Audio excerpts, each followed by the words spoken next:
Hallo und herzlich willkommen zurück zu einem neuen Fly Universe Video. Heute mit dem Battle for Madrigal Update Teil 2, Version 1.4.1. Und es gab eine zusätzliche Serverwartung. Kurz nachdem das Update aufgespielt wurde und die Serverwartung zu Ende war, mussten die Server direkt wieder offline genommen werden. Es gab ein Problem, das die Server zum Crashen gebracht hat. Und das hat sogar relativ lange gedauert. Also im Discord wurde es zumindest relativ spät gepostet, erst um 12, kurz nach 12. Das heißt, die Server waren richtig lange offline heute. Und ja, für die Leute, die nicht zocken konnten, quasi die frohe Botschaft.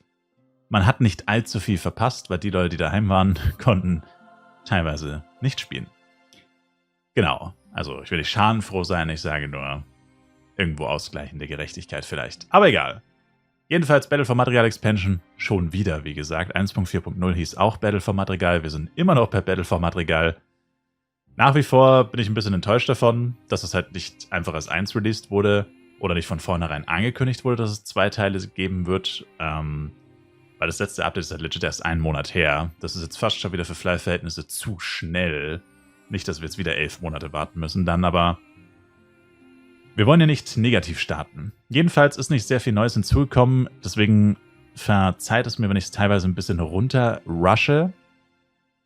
Weil wir vieles uns davon schon angeguckt haben.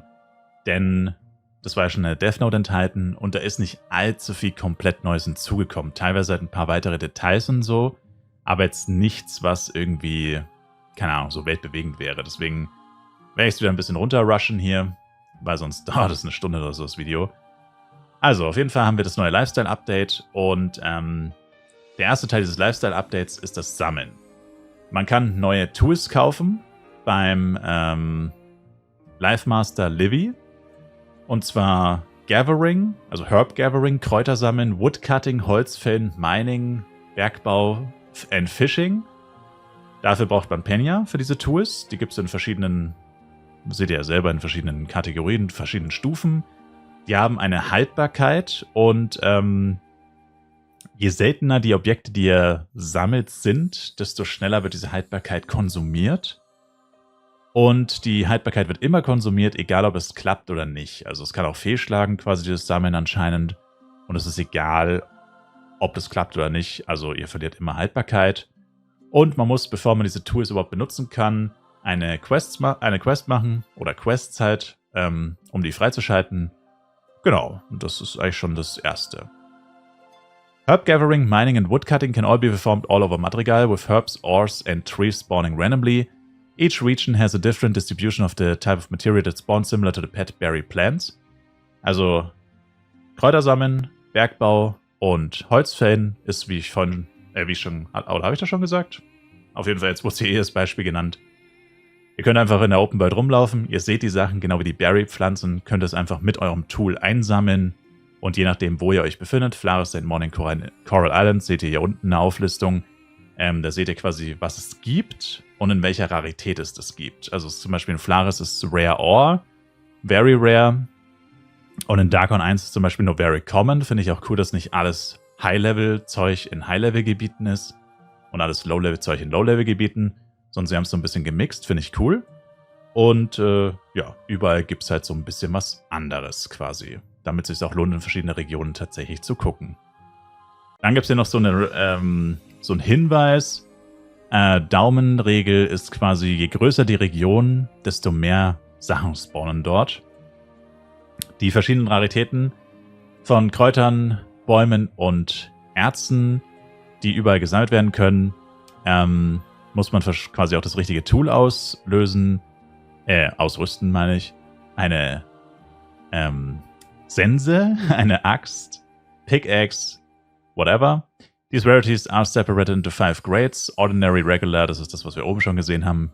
Und Legendary for each type respectively. And the spawns are rarer, the higher the grades are. The rarer the grade is, the higher the chance you will have yielding a higher grade material from it, and some material will be available from higher grade harvesting objects only. Also es hat alles mit Rarität zu tun. Genau. Je höher die Stufe ist, desto höher ist die Chance, seltene bzw. höherwertige Materialien zu bekommen. Ja, macht ja auch irgendwo Sinn. Genau. By gathering these materials successfully, you will receive Mastery experience towards the type of gathering you are doing.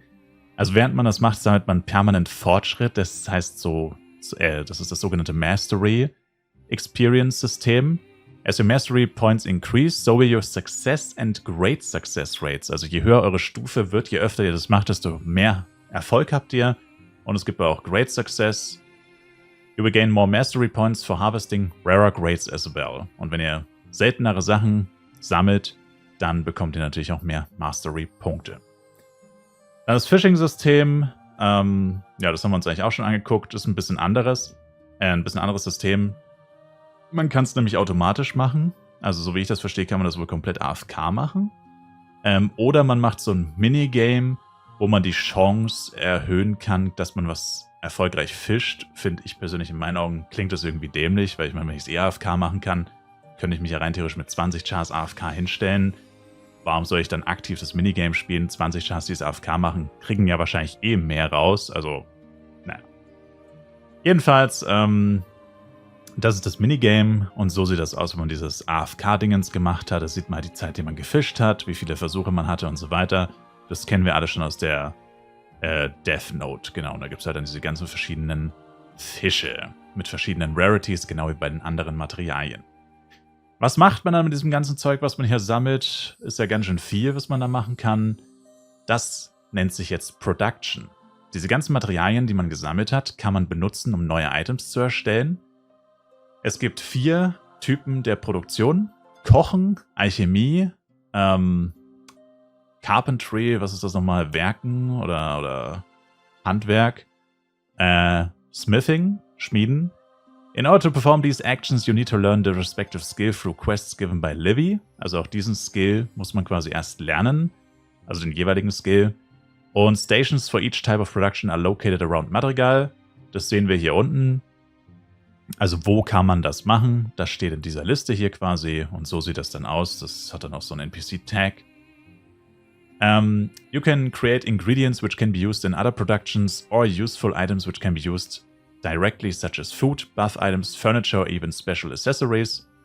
Also man kann quasi man kann Sachen herstellen, die wiederum auch fürs Produzieren benutzt werden. Oder man kann direkt Items herstellen, die man konsumieren oder benutzen kann.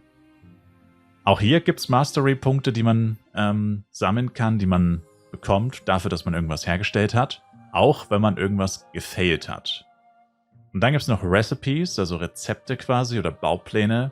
Und die bekommt man, wenn man verschiedene Kombinationen von Zutaten oder von Materialien miteinander verbindet.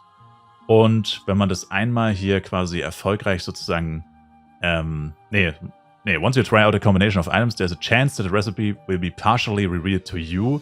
Also, wenn ich es richtig verstehe, muss man es nicht tatsächlich geschafft haben oder gemacht haben, sondern es wird direkt angezeigt. Aber habe ich natürlich noch nicht ausprobiert. Könnt ihr in den Kommentaren gerne weiter erläutern, wenn ihr es schon gemacht habt. If you happen to input an exact recipe, it will always be shown to you. Genau, das war das. Wenn man also zufällig genau das Richtige gehabt hat, dann wird es einem angezeigt, genau. Note that some recipes will require special titles and mastery in order to be unlocked or created. Also es gibt manche Rezepte oder Baupläne, die man erst freischalten muss, oder beziehungsweise gewisse Voraussetzungen braucht, um sie freizuschalten. Genau. Dann, after you obtain a recipe, you can attempt to create multiple of the same items at once if you put enough ingredients into it. Also man kann Massen herstellen, wenn man den Bauplan quasi hat und genug Materialien hat, dann kann man das auch dann 50 Mal herstellen, I guess. Please note that in order to create the items you want, you will need to select a recipe of your choice from the drop-down menu and then put in the ingredients. Also ihr müsst quasi den Bauplan auswählen und dann das Rezept, whatever, und dann die Materialien. If you put in the right ingredients without selecting the recipe from the menu, it will be considered a random production attempt, so it might fail to yield you the result even if you have succeeded in the production itself, so beware. Okay, das ist sehr bescheuert. Also im Endeffekt heißt das hier quasi, man soll immer das Rezept auswählen, wenn man eins hat. Das hört sich irgendwie unnötig an, aber gut, okay. Muss man einfach nur dran denken, immer das Rezept auswählen, das man auch wirklich herstellen will, wenn man dann eins hat. Also some items might have a limit on how many items you can possess at once in your inventory and bank. The excess items in these cases will be sent to your mail. And you can retrieve them later. Also wenn man zu viele Items hat, da gibt es wohl ein Limit, werden die an die, also im Inventory und der Bank, werden die per Post an euch geschickt. Man kann sie dann später abholen, okay. Dann, you will be able to view the items you attempt to create in production can be sped up using a cache-up scroll. Naja, genau. There are 5-minute, 10-minute, 30 minutes and 1-hour variants of the scroll which can be used in the production speed-up menu. However, note that if you use an amount more than required, you will not receive the extra time back in return. For example, if you use a 1-hour scroll on a production which has 5 minutes remaining, you will use the entirety of the 1-hour scroll regardless. You can also increase your success rate by using the cache-up item score of success and decrease the overall production time by 20% by the cache-up item score of production boost. Okay. Lange Rede, kurzer Sinn. Man kann den Prozess beschleunigen und man kann die Successrate erhöhen, beides mit Cache-Up-Items. Und im Endeffekt, jeder von euch hat schon mal irgendein Mobile-Game gezockt, wo genau dieses System beherrscht. Wenn hier jetzt 5 Minuten übrig sind und ihr klickt auf den 1-Stunde-Boost, dann ist der 1-Stunde-Boost weg und die 5 Minuten werden geskippt. Ist natürlich extrem dämlich und verschwenderisch. Wenn da 5 Minuten steht, benutzt man natürlich lieber den 5-Minuten-Skip und nicht den 1-Stunde-Skip, weil da verschwendet man 55 Minuten und beim 5-Minuten-Skip passt es ja genau. Also ich denke, jeder von euch hat schon mal ein Mobile-Game gezockt, das so ein ähnliches System nutzt. So, dann Expert and Mastery Ranking. For special effect while gathering or producing, you are able to select one type of gathering and production as your skill of expertise. The selection can be changed once every 7 days by default. You can see the effect of each of the mastery below. Also, man kann sich quasi einen Skill vom Sammeln und Produzieren als Expertenskill raussuchen und bekommt dann einen besonderen Effekt. Und das kann man alle 7 Tage ändern, das ist also nicht für immer.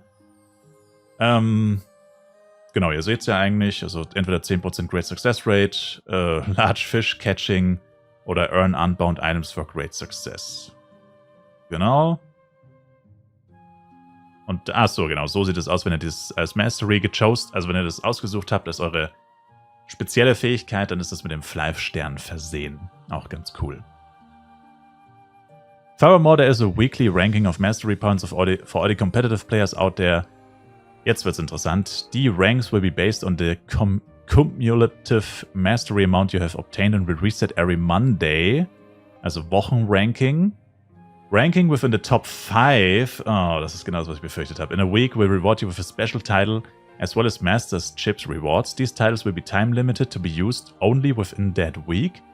On top of this, if you have more than 100,000 mastery obtained and you don't obtain at least 100 mastery for that week, 10% of your mastery will decay at the weekly ranking reset in order to prevent people staying at the top ranking without doing anything. This penalty will increase even more as you get more mastery, requiring you to have 1,000 mastery obtained per week for 1 million mastery and 5,000 mastery obtained for 10 million. Some high-end production recipes will require these special titles, so best of luck. Also das klingt irgendwie kompliziert. Bin ich ehrlich mit euch. Also das ist genau das, was ich befürchtet habe. Top 5. Das heißt 5 Spieler pro Server pro Kategorie. 4 Kategorien, also 20 Leute. 20 Leute bekommen hier spezielle Titel und damit spezielle Rezepte. Und es ist davon abhängig, wie viel Mastery Points man gesammelt hat, aka wie viel man gespielt hat. Also je mehr man spielt, desto höher ist man im Ranking. Im Endeffekt zwingt man sich selber, je höher man im Ranking in der Woche davor war, oder generell wie viele Punkte man gesammelt hat, man zwingt sich dann selber immer weiterzumachen, sonst verliert man die Punkte wieder. Heißt aber für mich, auf gut Deutsch kann man das zusammenfassen als, die absoluten Obersuchtis werden immer in den Top 5 sein und jemand, der Casual spielt, wird niemals in den Top 5 sein. Das klingt richtig schlecht. Das klingt richtig spielerfeindlich. Das heißt, man belohnt die Leute, die den ganzen Tag daheim zocken, hocken und zocken können. Ich will jetzt nicht sagen, aus welchen Gründen, ist mir egal. Aber das finde ich jetzt nicht wirklich fair. Also das klingt richtig schlecht. Not gonna lie. Master's Chip. Master's Chips are awarded to you when you successfully produce an item during random productions. These chips can be exchanged for various ingredients at Livy. Ja, ich kann euch nicht sagen, was das alles ist. Das sind so viele neue Items, ist ja egal. Auf jeden Fall kann man diese Master Chips, die man quasi beim Produzieren von Sachen bekommt, gegen weitere Items eintauschen. Dann gibt es noch den Wandering Merchant. Das ist im Endeffekt das gleiche. Auch da kriegt man weitere Materialien zu kaufen. Der resettet alle 3 Stunden. Und es gibt ein Cash-Up-Item, Wandering Merchant Refresh Ticket, um sein Shop-Inventory zu resetten. Und es resettet die Items und den Stock. Genau. Gut, das war jetzt nur das Lifestyle-System. Relativ viel, relativ umfassend. Genau. Level Expansion and New Dungeon. The maximum level is increasing to 165 as this increase creates a void and grinding availability around Madrigal. This change also brings a new open world dungeon to Coral Island, similar to Flaris Mastermine Herneos. The entrance to Herneos can be found through the help of a brand new questline regarding the dungeon. This questline rewards experience as well as various rewards, including inventory slots. However, this is not the only questline rewarding inventory slots, as some old quests now grant extra inventory slots as well. If you already have the older quests completed, you will be granted a new inventory slots automatically. Neues Maximallevel 165. Es gibt jetzt in Coral Island einen neuen Open World Dungeon, der Herneos heißt, der auch stark angelehnt an den Herneos Dungeon von Flive PC ist. Es gibt eine neue Questline für diesen Dungeon. Die muss man auch machen, um den Boss herauszufordern. Das kommt dann gleich später noch.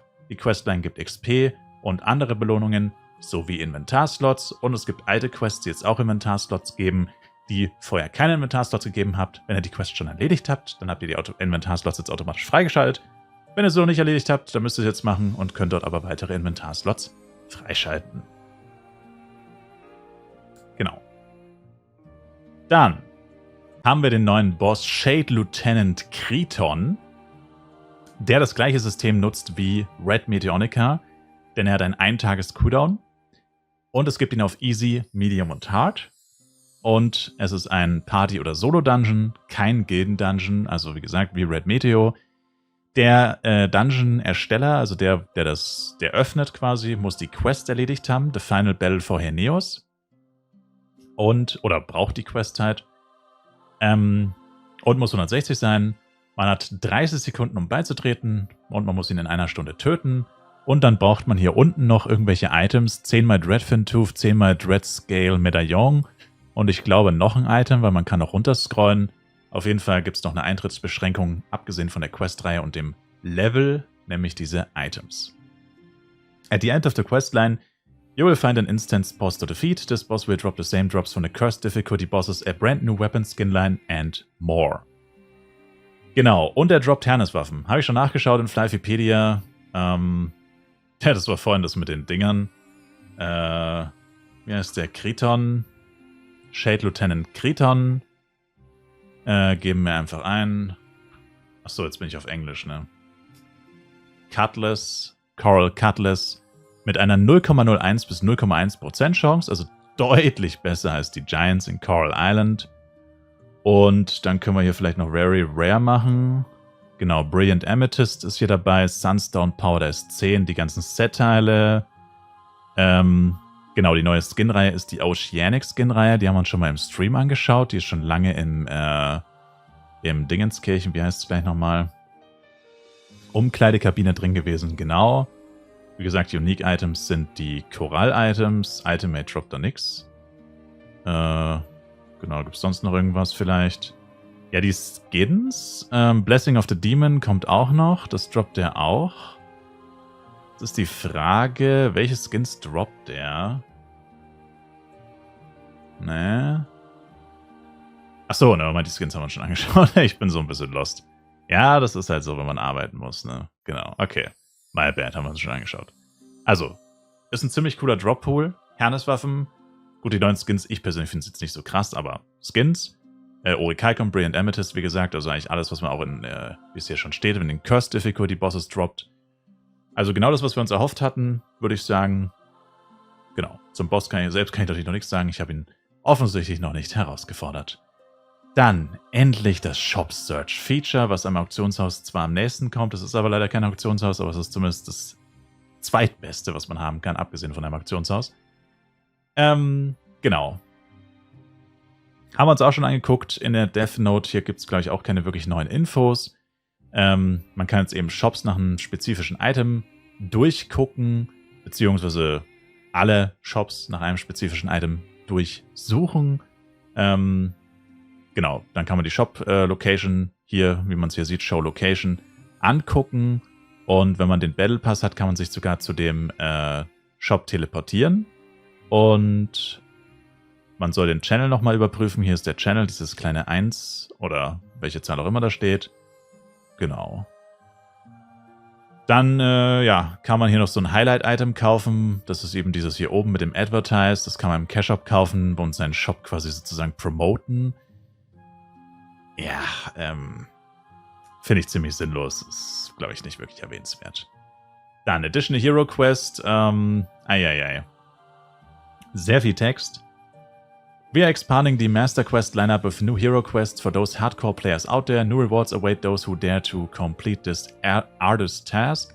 You will receive a special item which allows you to store your dice and card items, called Card and Dice Bag, which allows you to store up to 10 slots for the first quest and brand new unique motions for the second one.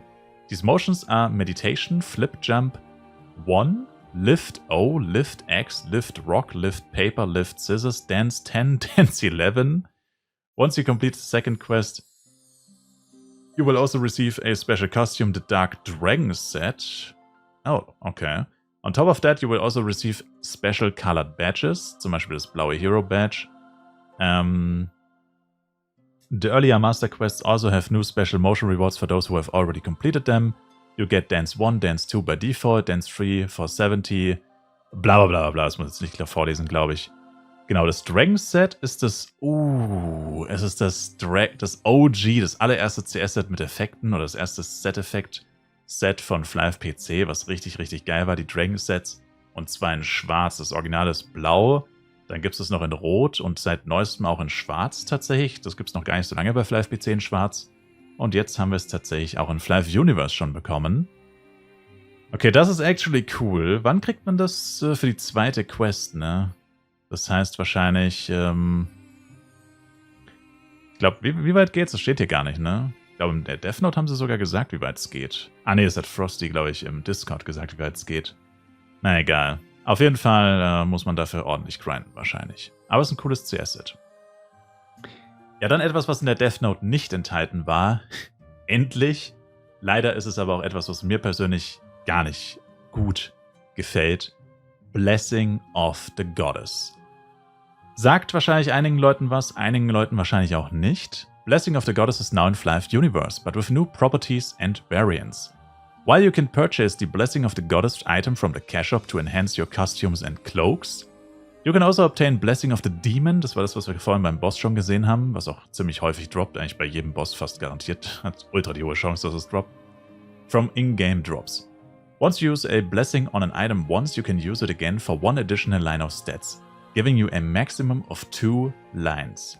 You can roll as many times as you wish for the best possible outcome. Note that blessed items will become bound to you until the blessing is removed at a Jewel Manager NPC. Ja, also man kann quasi 2 Stats bekommen und die so lange rerollen, wie man will. Bis man halt die Stats bekommt, also im Endeffekt so ähnlich wie die Ultimate Stats, so ähnlich. Nur hat man hier auch wieder relativ, ja, viele Werte, aus denen man wählen kann, wovon natürlich einige mehr und weniger gut sind. Ich habe es nicht gezählt, wie viele Werte das sind. Das sind, glaube ich, knapp 20, 15 bis 20. Wir können so legit mal 10. 4, 5, 6, 9, 12, 15. Es sind genau 20. Oh, okay. Cool. Ja, das heißt, die Wahrscheinlichkeit, dass ihr das bekommt, was ihr wollt, ist 1 zu 20 oder 2 zu 20, je nachdem. Oder 1 zu 10 oder 2 zu 20, je nachdem, wie ihr wollt. Also schon eher unwahrscheinlich. Und dann gibt es die Werte natürlich in unterschiedlichen Höhigkeiten. Alles klar. In unterschiedlichen Höhen. Und das ist das, was mich persönlich wirklich ein bisschen, ich will nicht sagen triggert, aber was schon irgendwie weird ist. Du hast halt erstmal eine 5% Chance. Achso, hier steht es ja eh, ne? Alles hat eine 5% Chance. Aber gut, hätte sein können, dass irgendwas seltener ist. Also 20 mal 5 ist 100. Genau. Und dann habt ihr aber bei jedem Stat nochmal eine 1 zu 4 Chance. Beziehungsweise, also nicht eine 1 zu 4 Chance, aber nochmal 4 Werte. Also ihr kriegt STR. Und dann bekommt ihr einen von 4 Werten Und welchen Wert ihr bekommt, ist wieder von der Prozentchance abhängig. Das heißt, ich habe es nicht ausgerechnet, was hier der Erwartungswert für irgendwas ist, aber man kann sich ja selber denken. Also wenn ich jetzt zum Beispiel sage, ich bin Blade und ich will Crit Chance und Crit Damage haben, ja, GG. Also ich meine, ich habe eine 5% Chance überhaupt mal drauf zu landen, also 10% Chance sozusagen insgesamt oder 5% Chance für each, ist ja egal. Und dann habe ich hier zum Beispiel 0,5 Crit-Rate, 60%, 1% hat nur 25%, also der zweite Wert hat immer 25%, der zweitschlechteste, dann der zweitbeste oder drittschlechteste, je nachdem, hat 10% und der beste hat halt auch wieder nur 5%. Also die Wahrscheinlichkeit, dass man hier wirklich immer das, oder dass man überhaupt mal das bekommt, was man will, ist ziemlich gering und man muss wahrscheinlich hunderte von diesen Dingern benutzen, bis man da mal halbwegs zufrieden ist wahrscheinlich. Und ja, das klingt schon irgendwie nicht so geil, muss ich sagen. Also vor allem finde ich es echt heftig, das ist fast noch schlimmer als bei den Stat-Scrolls. Ja, eigentlich ist es sogar besser als bei den Stat-Scrolls, aber die Stat-Scrolls geben ja auch schlechtere Werte. Ich meine, Stat-Scrolls geben keine 2% Crit-Damage. Aber ja, es ist ziemlich bad irgendwie, vor allem weil auch wirklich schlechte Werte dabei sind. FP, MP, gut, HP ist jetzt natürlich nicht so schlimm. Ja, wobei doch eigentlich schon, ne? Kriegt man echt 37 HP? What the hell? 37 HP? Das ist actually trash. Ja, also das ist super weird, keine Ahnung. Ja, kam halt wirklich komplett aus dem Nichts. Ich bin mir noch nicht sicher, was ich davon halten soll. Und dann gibt es noch Blessing of the Demon, das ist das, was man jetzt droppen kann. Sie vergleichen es hier mit Low S-Pros und jetzt wird es richtig kompliziert. Denn man kann hier komplett gar nichts bekommen. Also wenn ihr Pech habt, rollt ihr STR 0 und das hat eine 80% Chance. Also wenn ihr STR rollt oder irgendeinen Wert rollt, habt ihr erstmal eine 80% Chance, dass es nicht geklappt hat sozusagen. Eine 80% Chance. Und dann ist es lustigerweise aber so, dass man bessere Werte bekommen kann als bei den Dingern aus dem Cash-Shop. Also der beste Wert STR zum Beispiel ist 4 beim Cash-Shop und hier ist es 5 bei den Gratis-Dingern, die man droppen kann. Oder statt 2% bei den Crit-Damage- und Crit-Rate-Dingern ist es 2,5% und so weiter. Aber ich meine, dafür muss man jetzt wirklich kein Mathematiker sein, um sich das auszurechnen. Wenn du immer eine 80% Chance quasi hast, dass es erstmal gar nichts kommt und eine 0,5% Chance auf den besten Wert, ja, man wird davon extrem viele brauchen. Ist ja klar. Und ja, die kürzere, leichtere Variante ist natürlich Blessing of the Goddess zu benutzen und zu kaufen. Ja, ich weiß nicht. Wie gesagt, muss man sich mal angucken, wie das so läuft. Grundsätzlich bin ich von dem System nicht so begeistert, weil ich hätte es jetzt tatsächlich doch etwas entspannter gefunden, wenn sie einfach neue Speedsets released hätten, wo zum Beispiel Helm und Gowns ATK geben zum Beispiel oder so, oder HP-Rate, und man das mit seinen Speedsets kombinieren hätte können. Das wäre das deutlich günstigere und chilligere gewesen, denke ich. So hat es halt wieder was mit Account gebunden zu tun, also eure Items sind dann wieder nicht handelbar während dem Blessing. Was auch bedeutet, wenn man sich einmal für ein CS entscheidet, kann man das nie wieder tauschen. Und wenn man es dann doch tauschen will, muss man das Blessing entfernen. Also es ist wirklich geisteskrank, wenn man so drüber nachdenkt. Also ich bin kein so großer Fan von diesem System. Noch nie gewesen. Dann Pet Rerolling. Gut, das ist eigentlich wirklich schnell erklärt. Man kann eine Stufe von einem Pet rerollen. Das wird auch angezeigt, wenn eine Stufe schon mal gererollt wurde. Und es kostet Scrolls aus dem Cash-Shop. Dafür braucht man dann kein Pet mehr. Und das heißt, man kann vergangene Stufen rerollen, die man eigentlich nicht mehr rerollen kann, aber eben nur eine pro Pet. Also wenn ich jetzt ein Pet habe, das perfekt ist, bis auf das zweite Level, also es ist 1, 1, 3, 5, 3, 4, 5, 7, 9 und ich will ja die zweite 1 entfernen oder besser machen, dann geht das jetzt, aber eben nur einmal. Also wenn ich 2 Level ändern will, dann muss ich mich für 1 entscheiden. Ich kann nicht beide ändern. Und es kostet, je nachdem welches Level man rerollt, mehr Scrolls. Eine Scroll für E, 8 Scrolls für S und die Scrolls gibt es, wie gesagt, im Cash-Shop. Und es wird dann noch angezeigt in so einer blauen Schrift quasi, hey, dieses Pet hat schon mal gererollt oder wurde schon mal gererollt sozusagen. Oder eben nicht. Also da kann man auch nicht gescammt werden. Dann das Kaigas Assault Update, auch kurz zum Überfliegen. Sie haben es tatsächlich geändert, dass man jetzt aktiv spielen muss. Also die Zeit des AFK Kaigas Assaults Farmen ist tatsächlich vorbei. Ich weiß noch nicht, wie man das bewerten kann. Ich denke halt, es wird darauf hinauslaufen, dass keiner mehr Kaigas Assault spielt, ehrlich gesagt. Also auf Borodeng hatten wir jetzt immer so um die 300 Anmeldungen. wovon gut und gerne 150 bis 200 Charakter AFK waren. Also locker, weil gefühlt jeder mit 2 bis 8 Chars drinnen war. Das heißt effektiv eigentlich nur so 100 Leute wahrscheinlich, wenn überhaupt, die wirklich mitgespielt haben. Also wahrscheinlich nicht mal 100 Leute, die wirklich mitgespielt haben. Und jetzt muss man aber tatsächlich was machen. Man bekommt zum Beispiel, wenn man Damage an Kaigas oder ein Artefakt macht, bekommt man Contribution-Punkte. Man bekommt Punkte für Kills, man bekommt Punkte fürs Heilen. Man verliert Punkte nach 20 Sekunden einfach so, wenn man von Kaigas Skill getroffen wird, aka so Brain AFKs, dass man nicht ausweicht. Einfach nur 10 Sekunden in der AFK-Area stehen, bekommt man Minuspunkte. Das ist zusätzlich zu der 20-Sekunden-Ding, also 20 Sekunden ist immer, auch wenn man aktiv ist. 10 Sekunden zusätzlich nochmal, wenn man AFK ist. Wenn man stirbt, verliert man Punkte und so weiter. Also man wird tatsächlich dafür belohnt, beziehungsweise es funktioniert tatsächlich so, dass man punktet auf Aktivitätsbasis und auf Leistung. Es ist jetzt einfach nach dem Leistungsprinzip.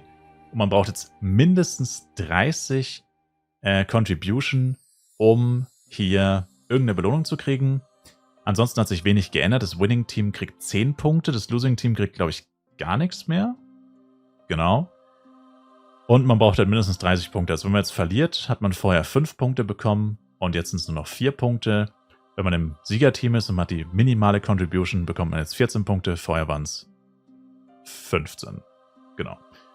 Und erster, da hat sich nicht so viel geändert eigentlich.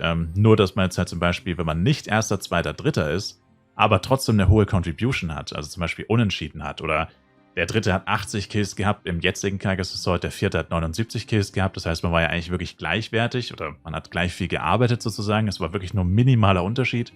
Da hat der vierte quasi gar nichts bekommen, und das ist jetzt anders, also hier zum Beispiel, egal wie viele Contribution der dritte hat, ich als Contribution 90 bis 100, vollkommen egal, ob ich vierter oder 40. bin, krieg auch meine 10 Dinger. Und der Unterschied ist nicht mehr so krass. Ich finde immer noch, der erste wird ein bisschen bevorzugt behandelt, aber gut, um jetzt noch erster zu sein, muss man auch wirklich krass performen, I guess. Und ja. Also, sie haben das AFK-Problem von Kaigas Assault gefixt. Das war die Befürchtung, dass sie hauptsächlich das fixen würden. Alle anderen Probleme wurden nicht angegangen. Dann, New Rewards wurden hinzugefügt. Kaigas Fury Wings, Kaigas Fury Set und Kaigas Fury Weapons Set. Und dann haben wir noch andere Änderungen. Die neue Arena-Welt, gut, kann sich jeder selber angucken. Dann, dass das mit dem Gameplay, dass diese Monster-Attacks, dass die jetzt sich an Terrain anpassen und quasi nicht mehr unter Steinen oder unter der Map verschwinden können, sondern immer auf den Objekten angezeigt werden, dass man auch immer sicher weiß. Und halt auch sich krümmen können. Also am Berg zum Beispiel wusste man nie sicher, stehe ich jetzt im Area drin, wo ich Damage bekomme oder nicht. Das ist jetzt alles ein bisschen klarer. Und dann haben wir noch die anderen Änderungen, Bugfixes, Fix an Issue where Vendor Shops ignore the Hide Cloak Option. Das werde ich jetzt nicht alles übersetzen, sonst dauert es zu lang. Fix an Issue where players stopped following when the target was out of visibility range, noticeable when while flying. Super nervig, das hat mich die letzte Woche richtig genervt. Neuer Bug, den sie zum Glück schnell behoben haben. Das hat mich richtig abgefuckt. Fix an Issue where stat scaling in skill tooltips would not show values below 0.1. Fixed an issue where the interface scale setting did not work below 100% non-HD screens. Fixed issues with equipment switch. Fixed an issue where couple quests would always display an icon on the map. Fixed an issue where the friends list would sometimes not load correctly. Fixed an issue with the Laren Chasm themed Guild Siege map where the teleport area was bigger than expected. And fixed an issue where the Guild Siege ranking was not showing on some servers. Also die meisten Sachen eigentlich irrelevant. Das Beste ist eigentlich dieser Bug hier mit dem Flying, dass die Chars nicht mehr random wegfliegen, wenn man irgendwo hinfliegt, weil sie aus welchem Grund auch immer Agro oder Target verloren haben oder so, wegen Portbugs vielleicht. Genau. Dann, General Changes, Dungeon Entrance Requirements will now use the highest level of the player before deleveling. Oh, man kann nicht mehr mit gedelevelten Chars Dungeons farmen. Applaus, Applaus, hat nur 1,5 Jahre gedauert, bis sie das mal gemacht haben. Vendor Shops do not emit idle sounds anymore. Ah, das ist wegen den Kürbissen. Da haben sich viele Leute aufgeregt, dass die Kürbisse so saunervig sind, die Kürbis-Shops. Guild Siege Level 80 and 60 will now display their own unique crowns and badges for the winning guilds and the best players. Added a confirmation window when leaving the Guild Siege Arena. Cannot remove shortcuts combo with right click when the taskbar is locked. Oh, das ist geil. Das ist geil. Das heißt quasi, wenn ihr eure Taskbar gelockt habt und keine Sachen mehr einfach so rein und raus, also rein schon, aber rausziehen könnt, dann könnt ihr sie nicht mehr aus Versehen mit Rechtsklick rauskicken. Das hat mich auch so genervt, weil oft, wenn man die Kamera dreht mit Rechtsklick, habe ich aus Versehen meinen Skill rausgedonnert und muss ihn dann immer wieder separat reintun. Super nervig, das ist cool. 18 neue Inventory-Slots wurden hinzugefügt durch Quests, super cool. Merkaba Hanse Rushers Effect is now a, ich habe keine Ahnung, wie man das Wort ausspricht, Dazzle correctly displaying on Terra. Also I guess es ist so ähnlich wie mit den Monster-Skills. Ibert Cap Cosmetic Items can now be dropped from Ibert, nice. Slightly increased the size of the White Lion Patrons Mute. Slightly. Also war der wahrscheinlich wieder zu klein, so ähnlich wie der Draco. Und dann auch eine interessante Änderung, das wurde ja auch ein bisschen anders gesagt. Das wurde ja gesagt, um Level 70 herum ist jetzt wohl doch ein bisschen ausführlicher gemacht worden.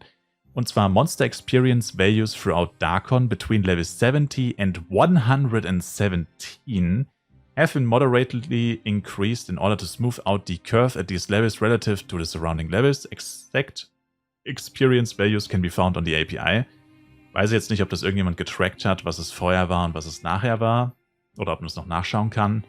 Jedenfalls hieß es ja, glaube ich, in der ersten Death Note und oder im Discord vom Developer, dass es vor allem um Level 70 herum ging.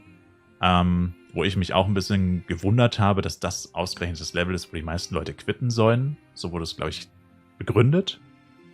Und ich meine, klar, sicherlich Leute, die auf Level 70 sind, haben es nicht einfach, vor allem wegen Equipment und so. Aber jetzt haben sie es halt wirklich von Level 70 bis 117 verbessert. Ich persönlich hätte vielleicht noch 50 bis 60 verbessert. Das wäre so meine persönliche Einschätzung gewesen. Aber anscheinend quitten da die Leute noch nicht, erst bei Level 70. Von dem her, I guess, ist das auch eine gute Änderung. Und dann kann man jetzt, abhängig davon, welches Haus man hat, S, M, L oder XL, unterschiedlich viele Items platzieren. Und dann die lang erwarteten Balance Changes. Ranger. Removed the block penetration bonus from the critical shot. Bill Poster wurde genervt. Base HP modifier reduced from 1.8 to 1.6. Und Surus Tenacity incoming healing buff reduced from 50 to 35% at maximum level. Also ich würde sagen, das sind hauptsächlich PvP-Änderungen. Werden die meisten PvE-Spieler jetzt wahrscheinlich nicht so krass betreffen. Assist Prevention now heals 35% HP at a max level instead of 50%.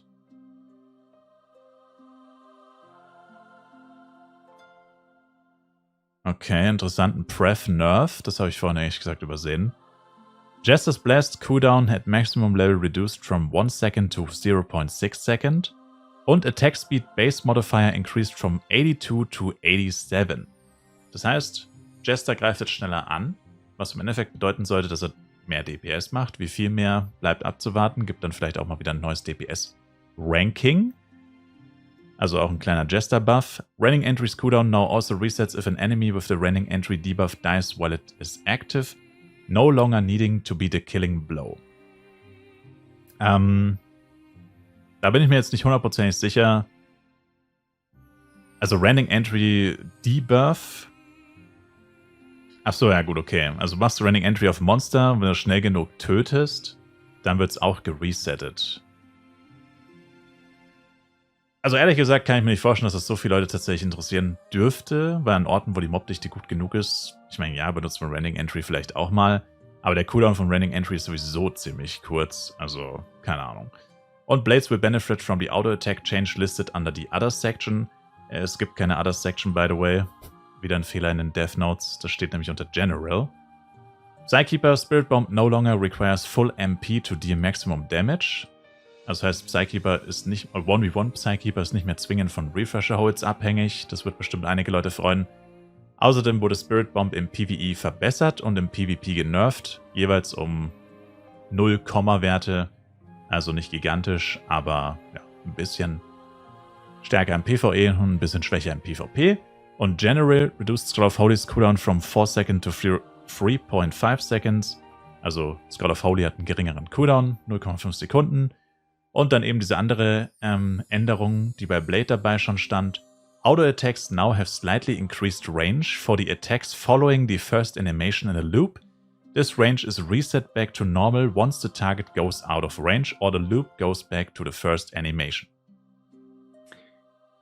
Steht nicht wirklich dabei, warum die das gemacht haben. Also ich könnte mir auch vorstellen, dass es wieder irgendwas mit Portbugs zu tun hat oder mit Positionsfehlern. Ich meine, darauf basieren sehr viele Bugs und Fehler in FNAF Universe, sehr viele Probleme basieren darauf, dass die Charakter oftmals oder die Monster nicht dort stehen, wo sie eigentlich stehen sollten und whatever. Und man dadurch halt teilweise einfach Verluste hat im Gameplay. I guess, das hat was damit zu tun, aber es ist nur eine Schätzung. Wie gesagt, haben sie hier leider nicht weiter erläutert, warum sie das geändert haben. So, ich habe mir jetzt ein bisschen bemüht, das Ganze ein bisschen runterzurattern. Ja, wir werden uns das Update natürlich jetzt live im Stream angucken. Schaut auf jeden Fall vorbei. Twitch-Link in der Videobeschreibung. Und ja, was haltet ihr von dem Update? Schreibt es mir gerne in die Kommentare. Ich habe noch gar nicht gespielt, also ich habe noch keine einzige Ingame-Erfahrung dazu gemacht. Deswegen, yo. Und ja, wir sehen uns auf jeden Fall im nächsten FNAF Universe Video wieder oder eben im Livestream. Schaut vorbei, Twitch-Link in der Videobeschreibung. Bis dahin, macht's gut, haut's rein und ciao, ciao.